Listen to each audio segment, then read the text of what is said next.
ইনশাআল্লাহ এই মুরগিগুলোকে আরও 1 সপ্তাহ রেখে দেবো। 1 সপ্তাহ বলতে 5 দিন, 4-5 দিন পরেই মাসের শুরু হবে।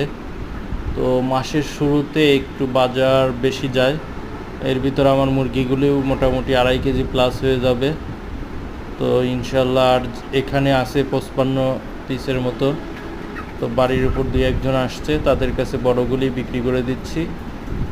আর বাদ বাকি যদি যে কয়টাই থাকে ইনশাআল্লাহ মাসের শুরুতে বিক্রি করার ইচ্ছা, কারণ নতুন করে আরেক বস্তা খাবার নিয়ে এসেছি, তো তাই আর তাড়াহুড়া করতেছি না। তো আপনারা অলরেডি জেনে গেছেন যে আসলে মুরগি এখন চাহিদাটা এতই নিম্নমুখী যে পাইকাররা দাম তো দূরের কথা, এনারা মুরগির কথা বললেই মুরগির মুখ সরিয়ে নিচ্ছে যে মুরগি নেব না। তো যাই হোক, ইনশাআল্লাহ বাড়ির উপর বিক্রি করতে থাকি, আর বাকিটা আল্লাহর ইচ্ছা।